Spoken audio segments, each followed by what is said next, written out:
Ladies and gentlemen, welcome back once again to Samuel Adams Returns. Those anti-federalists, they got it right. Here on Liberty Works Radio Network, where liberty does work for you. And this is Tom Navolis, your host. And wow, we have so much to cover as always. And we're going to stay on the theme right now of Federalist number 10, and then the back and forth conversation relative to the Anti-Federalist number 10. But I do have to apologize to you that this week, from last week's program, I mentioned that I was going to try and do some fill-in because there's just so much content when we start thinking about this subject matter and this particular discussion that is so pertinent to what's going on today. And the idea of what are first principles, how do they function, what's that all about? So I didn't get a chance to do any midweek type of programming for you and put that up on YouTube because life does happen. And I spent about 3 days underneath my big old 94 Suburban changing out the exhaust system on that puppy. And as a result, I just did not have the time, the capacity, or quite frankly, the energy to come back and do anything else midweek, especially on such an interesting topic as this. But what I was able to do is I mentioned to you last week, and the follow-up was something about James Madison and James Madison's teacher at Princeton. So there's a couple tidbits that I just kind of want to open this first segment with as some of the fundamental historical background that I think is very, very important to understand when we think about these founding fathers, what they did, who they were, what impacted them, what gave them the ability to think through all the different processes and come up with some of the ideas that they had, and most importantly, what were those underlying principles?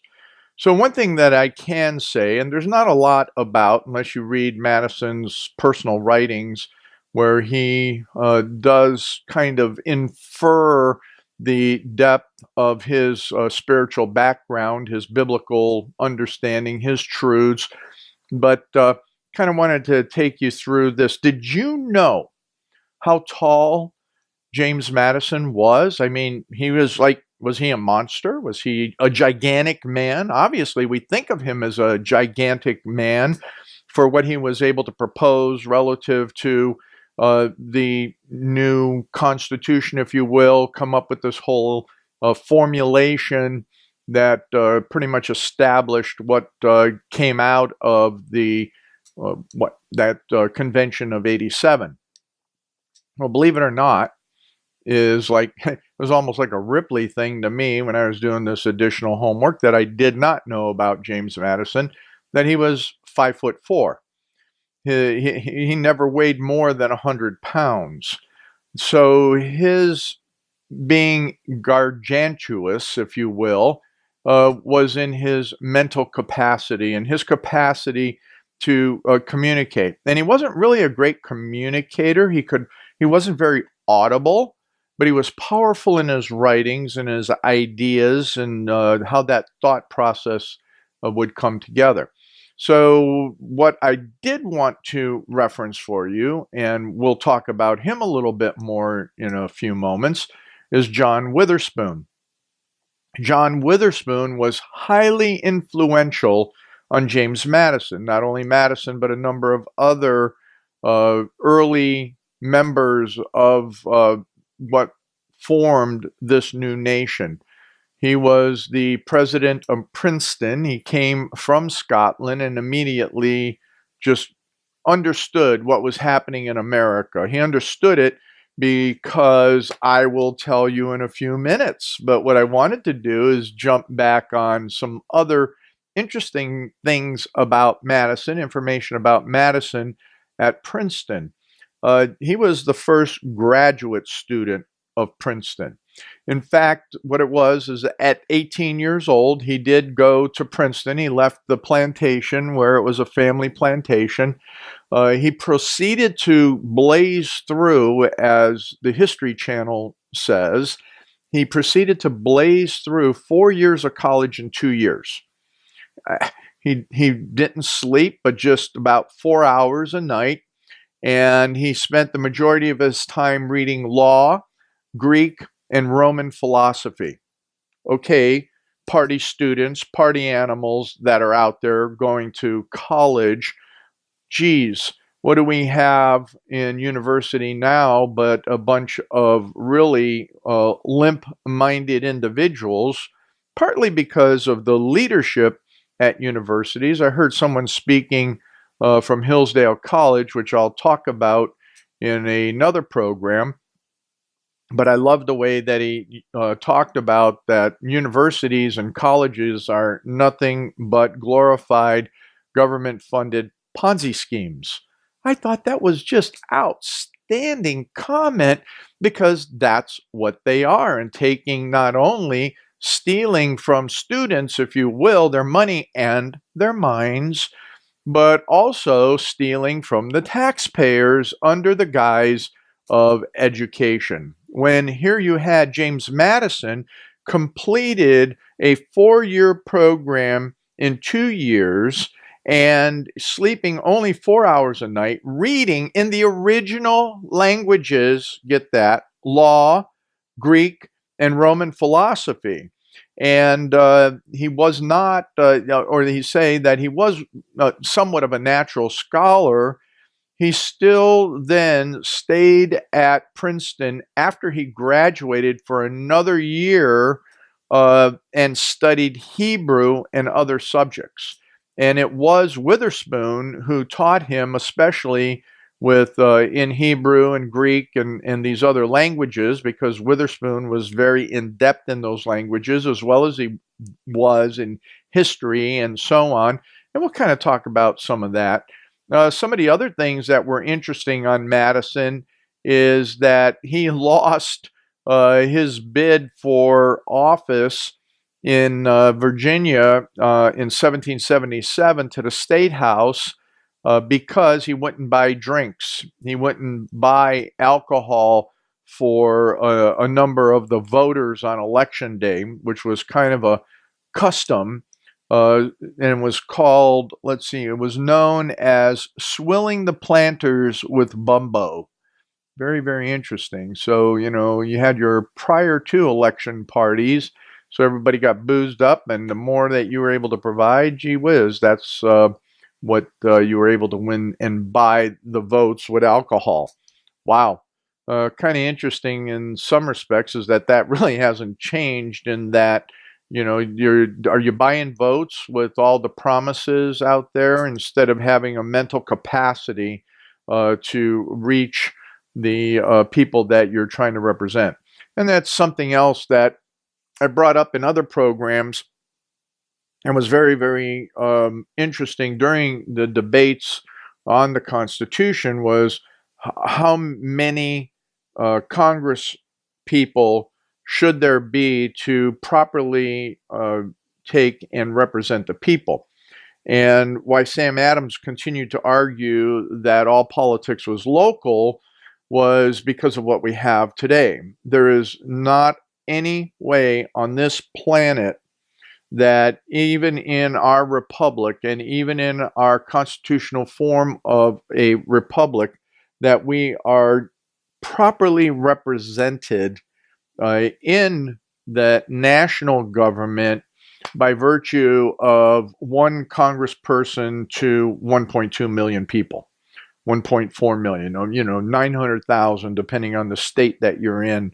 But the idea that there should be one person per 30 to 50,000 people makes a whole lot more sense, because then someone is closer to the people, which makes them more likely to understand the issues that are there.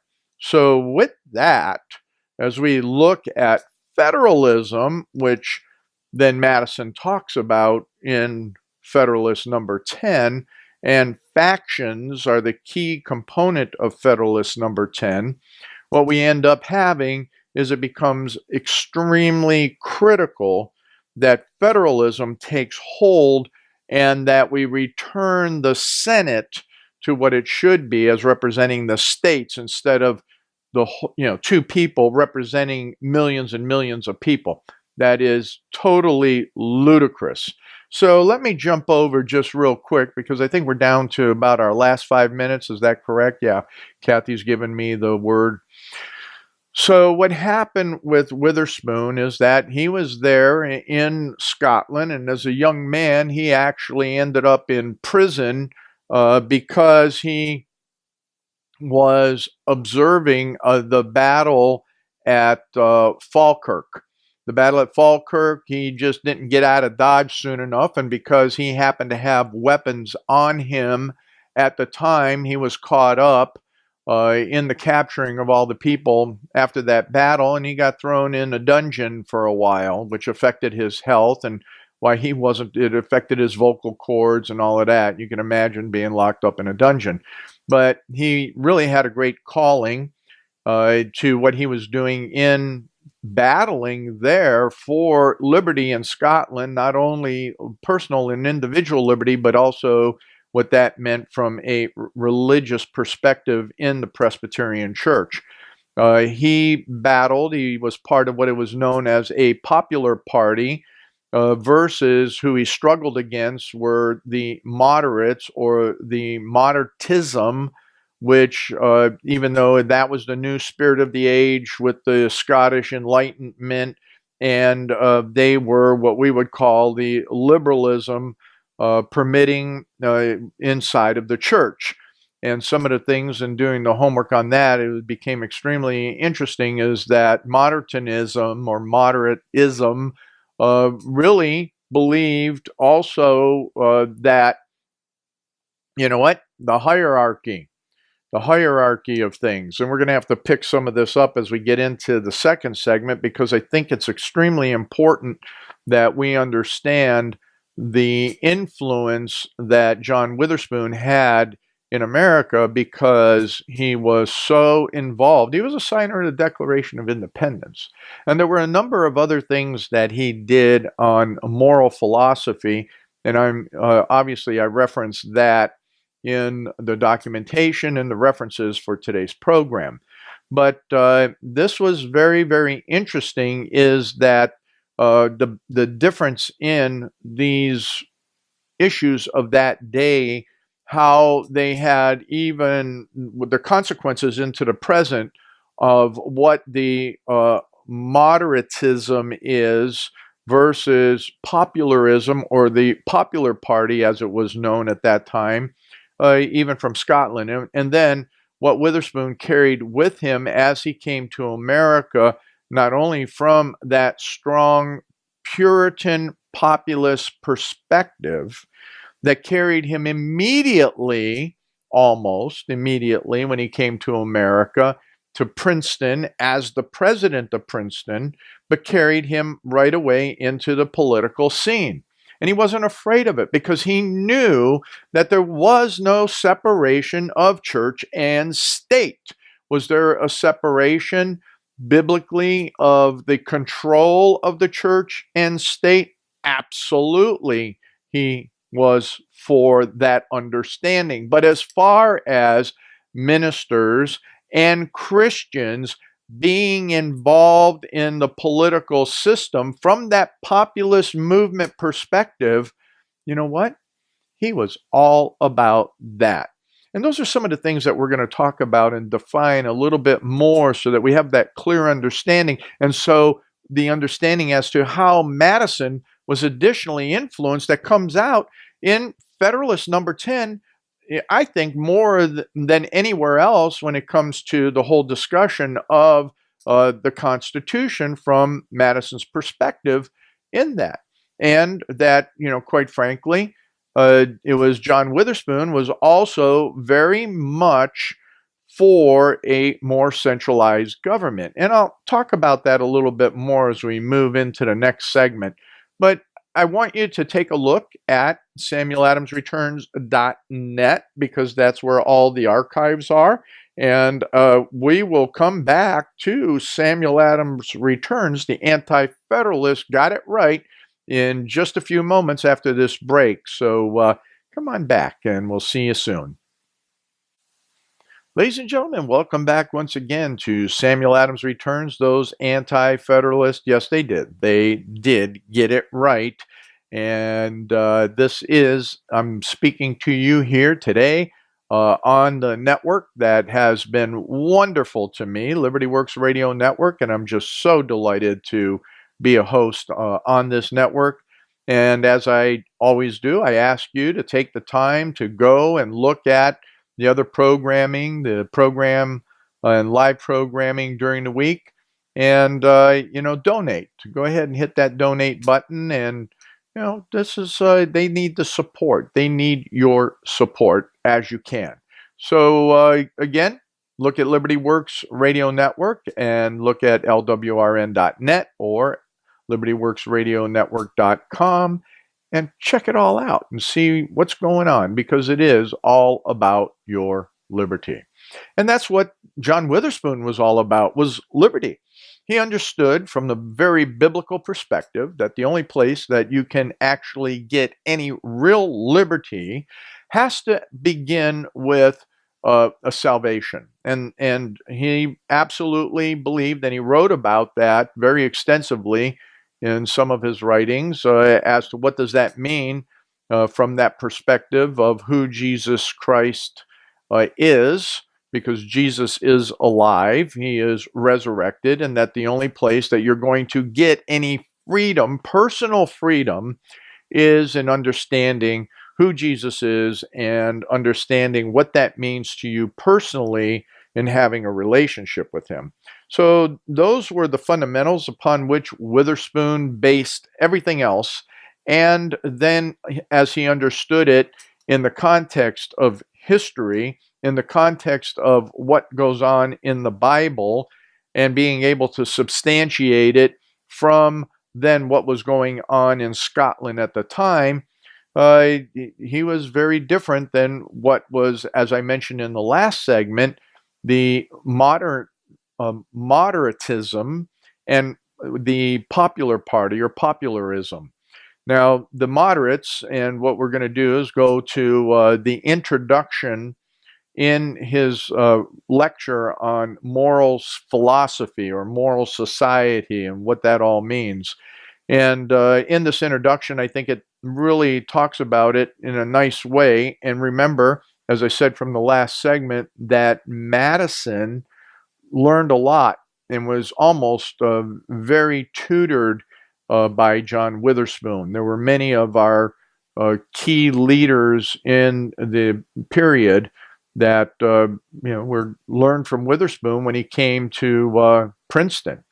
So interesting stuff here. So if we go back historically, some of the Scottish historians, what they talk about is that ecclesiastical policy, whose chief feature was absolute enforcement of the aristocratic law of patronage, whereby in practical disregard of parishioners concerned, church living were at the disposal of the patrons.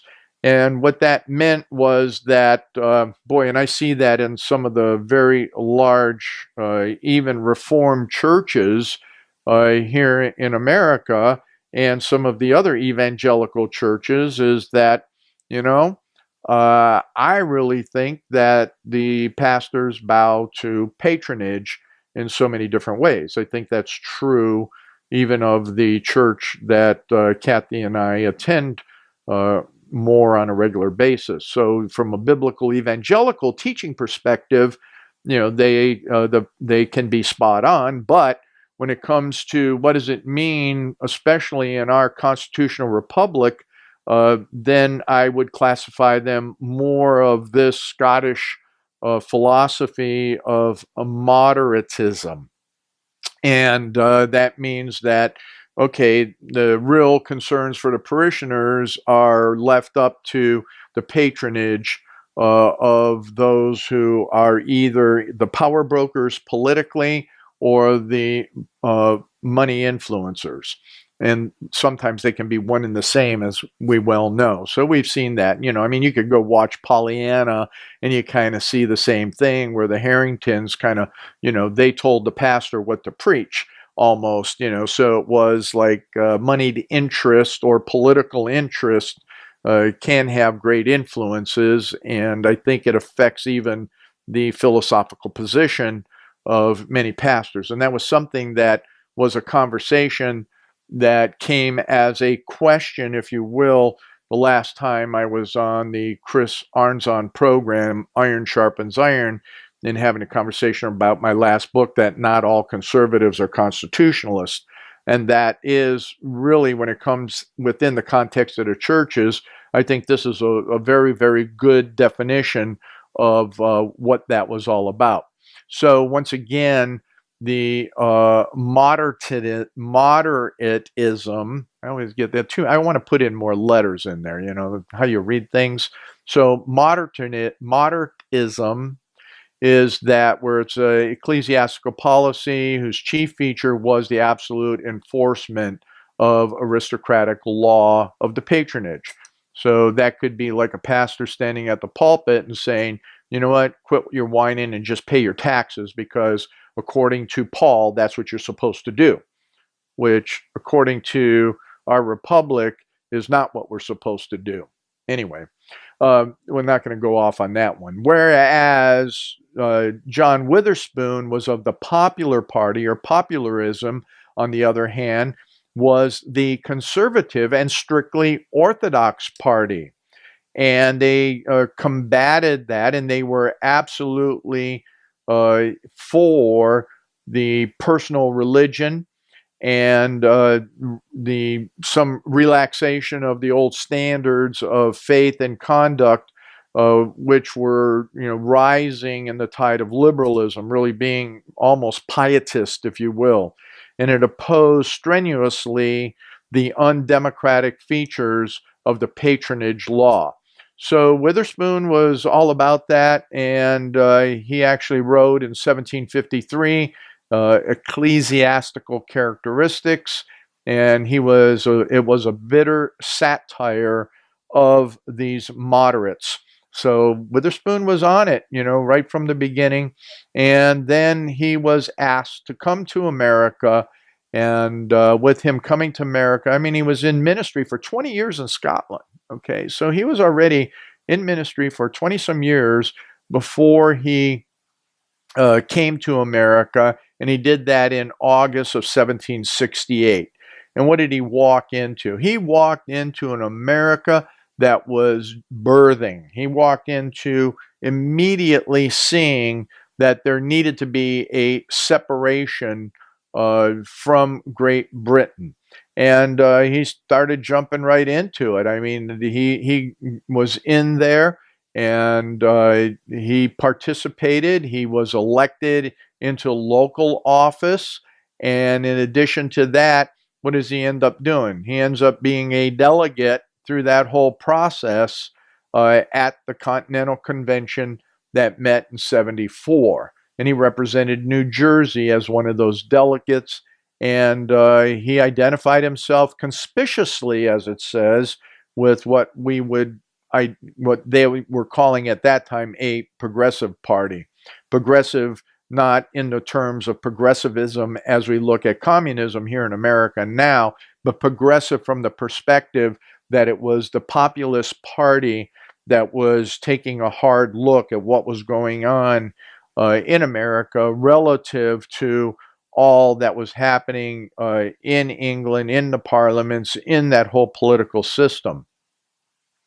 He was also involved in the Presbyterian Synod of New York and Philadelphia in 1775, and he actually drew up the Synod's pastoral letter, and very, very interesting, which was a big shift on a number of different things, especially later on what happened in Presbyterianism in America, and he helped direct even that whole denominational effort at the beginning immediately after the Revolutionary War.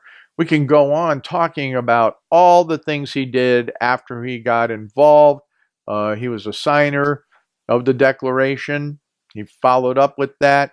He was in Congress the whole time, okay? So he and John Adams were several of the people that were those mutual contemporaries that spent their whole time in Congress. He was on the Committee on Clothing for the Troops, same as Sam Adams. The Board of War, same as Sam Adams. The Committee on Secret Correspondence, same as Sam Adams.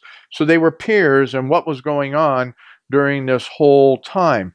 And he was also committed to the humanitarian sort of efforts for the physical condition and treatment of the troops and treatment of the prisoners, as well as what was going on in the medical services, and including what was going on with the grave crisis, mutiny in 1781. So not only was he concerned with everything that was happening there in Congress, but he maintained at the same time his leadership in Princeton, teaching and leading.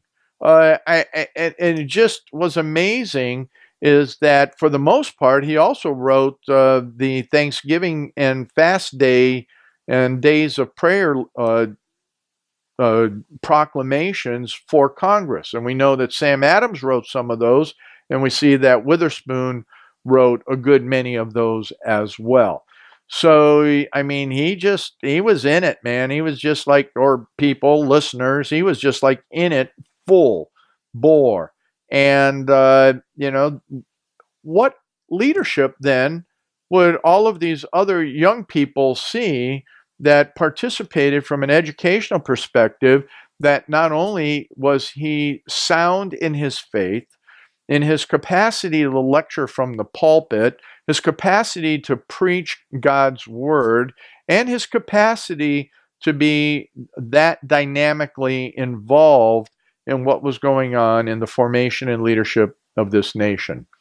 Now, one of the things that I will say is that he saw immediately that the Confederation had problems. I mean, he deplored the petty jealousies that perpetuated through inadequate authority of Congress, and especially in foreign commerce, and then also in the means by which it was to get the revenue for Congress to do what it needed to do. And so, therefore, he pleaded for a strong central government. Well, gee whiz, where do you think Madison got some of those ideas? Where do you think that Madison was able then to not only have the great mental capacity, he was observant of the actions of everything that was going on, not from one of his mentors, John Witherspoon, one of his teachers, John Witherspoon. So I think it makes sense, all right? It just makes sense that when we take and we look at the influence that one person will have upon others, that, boy, Madison, 5'4", a wet noodle, if you will, not strong of speech, had the mentorship of someone like John Witherspoon, who had a great mental capacity, had no problem whatsoever understanding the transcendence. And this is what I talk about all the time, the transcendence of all of Scripture into human society, every aspect of it. Maybe someday I'll have to do another program, but you could go to the archives and you can find where I talk about that. So here we have it, that, off it goes. Witherspoon's involved. He ends up being involved in the New Jersey Convention in 1787 for the ratification of the federal Constitution. He would be termed a Federalist, if you will, although he did not term himself that. But the reality being that he was someone that clearly understood what it would take to have a foundational republic in America. So as we think that through, and you go and read some of the references that I have here, come on back for the last segment of Samuel Adams Returns. Those anti-federalists, they absolutely got it right. But Witherspoon, and in this case, in Federalist number 10, Madison, they got it right too. Ladies and gentlemen, welcome back once again to Samuel Adams Returns. Those anti-federalists, they absolutely got it right. And this is Tom Navolis, your host here on Liberty Works Radio Network, where liberty does work for you. And I do have to tell you that we had some technical difficulties in some of what we were doing a little bit ago. So welcome back as we try and wrap things into some continuity from what was going on in the last segment as we came back into this programming. So with that, we were talking about Madison, who was fundamentally mentored by John Witherspoon. I wanted to kind of wrap back into that a little bit and looking at where we are today and what that means from our past in respect to Witherspoon really participating in what he did on the various committees and understanding what was going on and knowing that under the Articles of Confederation there were a lot of weaknesses and problems that were happening, and that he was very, very much for taking and having a better centralized national government that could execute those types of things that need to happen when you have a number of independent republics coming together. And remember, that's what we have in the United States, is that every state is its own republic. And we just happen to be and come together within the context of our constitutional national republic. And so when we look at that, I think I left off in the last segment with the idea that we have to get federalism really working again to really understand what that means. And, there was something here that was real interesting that Witherspoon did in talking about on his speech in Congress on the financial matters actually became the basis for his essay on money that was published in 1786. And he had a lot of opponents in that, but in the long run, they actually came back to him and said, you know what, Witherspoon was correct on how we should fund and what it meant to develop a good financial system within the context of America as well.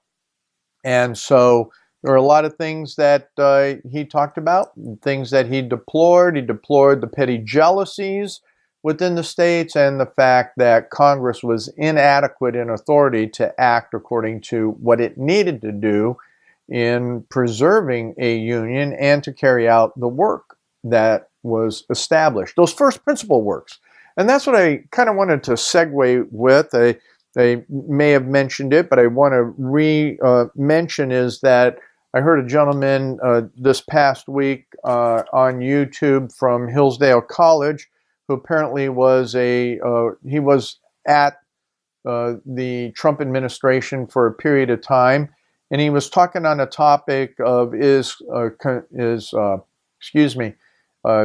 conservatism dead, and what does it mean to bring the political process back? Oh, great. You're right. But no wonder. Kathy just reminded me, I saw some things there, and she reminded me, even though I was seeing that I was getting some good signal talking, my microphone was down low, and it still was working. So as you can tell, hopefully that kind of quiet maybe, but now those that are on the video can see that I just popped that thing back on my ear. So good catch, Kat. That's why you're the in-house studio producer. So I appreciate that. Boy, things happening, right? So anyway, this guy from, I can't think of his name, I'll have to go look it up for you and for next week, but he did a real good talk. It was hard to understand what he was saying because of the way that he talked, and I was very, very happy that the words were on the screen so I could read what he was saying. But in the end of it all, he and I do come to the same conclusion that what the heck is a conservative? And for the most fact and reality is that conservatives don't understand the first principles of our constitutional republic. And to the extent that, as we see with Madison, who is extremely intelligent in what he did and in coming into Congress and the number of places ultimately becoming president of the United States, and with John Witherspoon, who was extremely bright and the mentor, if you will, of Madison, understood the ideas of first principles in governing, okay? And that's what it comes down to. And then it comes down to the whole thing, too, with this idea of where Witherspoon was with all these different pastors and the modern pastors that you hear that are out there and tell you from the pulpit, you know what, just pay your taxes, don't complain. You know what, this is what Paul wrote in Romans, and you have to do this and all of that. In my opinion, and I'm just going to keep it short here because I want to get back into Federalist 10, is the fact is that they make the plain argument that, wait a minute, if you're supposed to obey the government, that means, something in our constitutional republic, you are the government. You are the ones that are responsible for your taxes via levies or the people that you elect. So, quite frankly, as smart as a lot of these pastors are, and as smart as the pastor is at the church that I attend, they don't know what they're talking about. And that goes back then to Witherspoon's argument from a populist perspective versus those moderatists or Moderatinism, as we have talked about in the last few segments. So let's kind of crank around here a little bit more and get right back into what we had with Federalist number 10, if you will. And we talked about factions, and that's where the real hit on that was. And one of the things that Madison was talking about, and you'll have to go back into the archives to pick up where he was talking about, there's a couple different things in factions, and there's a couple methods of controlling factions. And one is to basically destroy liberty. But if you destroy liberty, which he defines liberty is to faction what air is to fire. So if you take air out of fire, the fire goes out, very, very simply. And so if you take liberty away, then what happens? The faction goes away. But as we talked about last week, and as Madison describes in the earlier sections of Federalist number 10, you got factions both on the right and both on the left. So you got factions on both sides of everything and everything in between. So you can't kill liberty. Then he goes on to talking about here is reason. And that as long as reason of man continues fallible, which, geez, I think he got that from Witherspoon and understanding from a Presbyterian, Scottish Presbyterian, populist, Reformed, Reformation mind type of pastor. That means that man is fallible, meaning man is sinful, and that the only way to have true liberty is to have that true understanding of Jesus Christ and what that means in the full context of the what Witherspoon would have preached from the pulpit.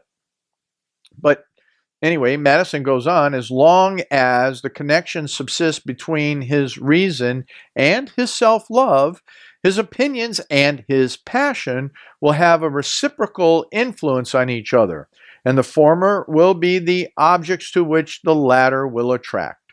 The diversity in the faculties of men from which their rights of property originate is not less an insuperable obstacle to a uniformity of interest. The protection of these faculties is the first object of government. So this is where he talks about, well, what are the objects of government? And you need to go back and we have to understand that these guys, and when they're talking to the general public, going through everything we just went through in this Revolutionary War, we were always battling on the ideas of what are those first principles? What does that mean? And, quite frankly, we're not going to get to the end of this again this week, and that's why I said this is going to be multiple discussions just on Federalist number 10 alone. So anyway, let's talk about the latent cause of factions are thus shown in the nature of man. And again, in that sinful nature, it's all part of who we are in those latent causes. And we see them everywhere brought into different degrees of activity according to the different circumstances of civil society. A zeal for different opinions concerning religion, concerning government, and many other points, as well of speculation as of practice, an attachment to different leaders. Oh, really? The different leaders ambitiously contending for preeminence and power. Oh, geez, we don't have that going on today, do we? Nothing new under the sun there. They have, in turn, divided mankind into parties. So what we have are all these different opinions, and then we have different leaders who are ambitious, contending for preeminence and power, divide us, inflamed with mutual animosity, and rendered them much more disposed to vex and oppress each other than to cooperate for their common good. So, I'm just kind of, we're going to be losing our time here shortly.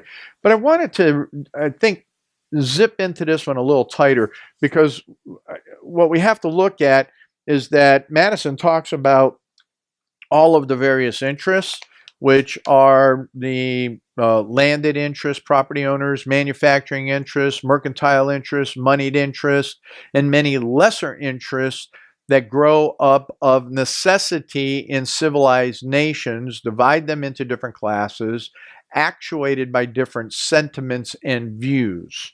So the regulation of these various and interfering interests forms the principal task of modern legislation, involves the spirit of party and faction in the necessary and ordinary operation of government. So we need faction. We need all of these differences. They're always going to be a part of it because they're part of human nature. But I think one of the things that was very interesting to me just in this beginning, if you will, I still think it's the beginning of Federalist number 10, is that what Madison is talking about is that how easy it is to vex and oppress one another. And boy, do we see that going on right now. We see it with the technocrat oligarchs and so on who want power, who are playing on every emotion, who are doing all of those various things. And what he talks about is that this vexing, if you will, is so strong, is the propensity of mankind to fall into mutual animosities that where no substantial occasion presents itself, the most frivolous and fanciful distinctions have been sufficient to kindle their unfriendly passions and excite their most violent conflicts. So that's what we had kind of going on, and we continue to have going on television programs, in the media, in all of these flagrant protests in front of the White House, on all different sides of these various factions. Ladies and gentlemen, what it's all about is getting down to first principles. What are the true first principles of governance? What does that mean? How do we get there? And those are some of the things that we're trying to build and talk about here on Samuel Adams Returns. Those anti-federalists got it right. Is to take all of this and render it back down. Again, from that fellow from Hillsdale, would be the same thing that we talk about in my books, is that the first principles of governance are what will allow this constitutional republic to continue to operate for we the people. You're it. We're the government, okay? We are the people that make up the government. So what I'd ask you to do is go back to the archives at samueladamsreturns.net. Follow up from last week's program, a little bit on this week's program. We are going to do more blogging and video blogging now that we have all of the various things transferred over, as I was talking about. So I really do hope that you will come back for more of Federalist number 10 when Samuel Adams returns, because those anti-Federalists, they did. They got it right here on Liberty Works Radio Network.